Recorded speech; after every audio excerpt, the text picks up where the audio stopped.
everyone, I'm Jennifer Jiggis with Quilters Select, and today I want to share with you some information on how to use a 60-degree triangle ruler. For those of you who know what a 60-degree triangle is and how to use it, I hope that you're looking at this thinking, oh my goodness, a Quilters Select non-slip ruler in that 60-degree triangle size. For those of you who are new to 60-degree rulers and 60-degree projects,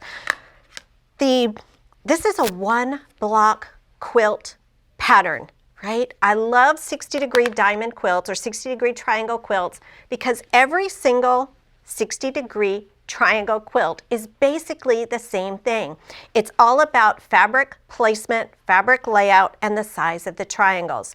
So this is the 60-degree triangle primer project that you can find on our webpage. It lives on the 60-degree triangle page. And as you look closely, you'll see that it's triangle, next to triangle, next to triangle. Here, I have a triangle that's comprised of 3 triangles, all of which were cut from the 60-degree triangle ruler.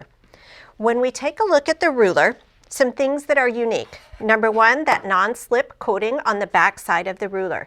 And when we're cutting anything, we want the ruler to stay in place. But even more so when they're tricky angles like a 60-degree angle. We really need accuracy so that as we're piecing those triangles together, we know that everything is going to line up and match beautifully. On our ruler, there is a marking down the center and the 1/4-inch markings on either side. So this could technically be used for half triangle 60-degree rectangles. Whew, that was a mouthful. You'll also see that there are markings for diamonds. So it is possible to cut diamonds, to cut 60-degree equilateral half rectangle units with this ruler, and also the 60-degree triangle unit. We're going to focus in this video on the basic 60-degree triangle unit, how to cut and how to piece them accurately. With a 60-degree unit, a 60-degree triangle unit, what we're looking at is the finished height of the triangle. Okay, so our units will be whatever size we want this finished triangle to be. I've already cut a strip set that's 3.5 inches wide because I'm looking to create triangles that finish at 3 inches top to bottom. Now the top of my ruler is nipped straight across the top, so it's going to make for easy piecing. The other thing that's nice about this nip at the top, you'll see as we start to cut the triangle units, it's going to show us which direction the bias lives on our triangles. So in this example, we want finished 3-inch triangle units. So our strip set has been cut to 3.5 inches. So I have my 1/4-inch seam allowance at the top, my 1/4-inch seam allowance at the bottom. This is a scrappy strip set that I had. So this is not the appropriate angle. We're going to start by placing our triangle unit or our triangle ruler on our fabric. I am making sure that the 3.5-inch line on my ruler aligns with the raw edges of my fabric and that the nipped straight edge of the ruler is aligned with the other side. And I'm going to use my Quilters Select rotary cutter. I love this. It's nice and weighty. If you have not had an opportunity to play with this or experience this rotary cutter yourself, one of the nice things is it has a little bit of substance to it, so I don't have to press hard as I'm cutting my fabric. It also has a safety mechanism, so I can turn it over and tap it and ensure that I'm not going to nick my fingers or nick my hands on the blade. Now I've made that first cut and I'm just going to slide this around. And when I'm working with the non-slip rulers and the Quilters Select mats, you can see how nicely they work together and everything stays in place so that I can rotate my fabric around and not have to reposition. And then we will make the cut on the other side. So I have my first 2 triangle units. Now I'm going to cut just a couple more here. I'm going to rotate the ruler around, line up that 3.5-inch line on the raw edge of the fabric, the nipped edge of the ruler, and we'll make another cut. Then we would rotate the ruler, make sure that that 3.5-inch line is aligned down here at the bottom, and make our cut. Okay, 2 additional tips while I'm looking at my fabric and while you at home are looking at my fabric. You can see we have a little bit going on here. In real life, when I'm working with shapes with any fabric, but especially when I'm cutting something that has a 60-degree angle in particular, I do like to starch or to fabric prep my fabric ahead of time so that it's a little crispy and a little crunchy. You will get better accuracy that way when you get ready to stitch. My other tip for accuracy: when we're stitching something together like these triangles, where you're going to have a number of points that come together, it can get a little bulky here, and everyone looks, I know we say we don't do it, but we do. We look in there to see how closely and perfectly are those points aligned. And one of the ways that you can make sure that those points align is to reduce bulk. And we're reducing bulk because that end of the ruler has been nipped off, so you don't have those little dog ears up in your joins. But also, I like to use a combination of 60 and 80 weight thread. I put my 60 weight Quilters Select thread in my needle, my 80 weight Quilters Select thread in my bobbin.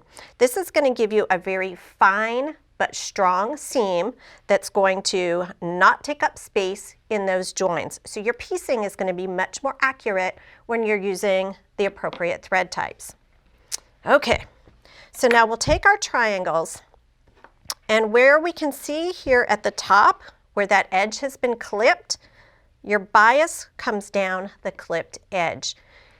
In a perfect world, you would take your triangles and you would sew them after you'd press them with the bias edges together. Now there will be times as you are playing and you're experimenting that you're going to find you like one fabric next to another fabric a little bit better, and that's okay. The bias rule isn't hard and fast, it's recommended, but as long as you've starched and stiffened that fabric ahead of time, you can get away with joining this however you want. So I would start lining my fabric up just to kind of see, how do I like it? Am I happy with the way that it looks? And you will sew rows and rows and rows. Now we could line our fabric up so that our rows start to take on either the look of diamonds, or we may want to arrange them so that they start to take on the look of a hexagon. The entirety of your project is simply comprised by laying out these triangles in a pleasing arrangement. This piece was done exactly the same way. Triangle, triangle, triangle, triangle. This piece is the exact same quilt. It is the exact same pattern. The triangles are just larger, but if you look as you're moving from left to right, you're going to see that it's triangle next to triangle next to triangle. Again, that same trick was used where we have 3 small triangles that were joined together to make a large triangle that was joined to a triangle of the same size. How quick and easy is that? All of your friends and family will be extremely impressed with how difficult it looks like this quilt was to create, and really it was very simple and very easy. It's just about the placement of the color. Now once we are happy with the arrangement of our fabrics and we're ready to take them to the machine for stitching, we're going to take our triangles, we're going to place them right sides together. Now depending on your color arrangement or your fabric arrangement, as you can see here, the nipped edge is aligning with one of the little dog ears. Up here at the top, the dog ear is over the top of the nipped edge. As I take this to the machine to stitch, I'm going to have a look at where that clip happens to be.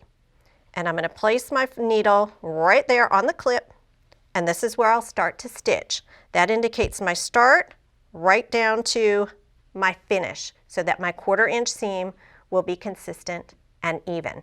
And then just continue joining those triangles together until your strip is as wide as you want your quilt top to be. Then you'll join the next row.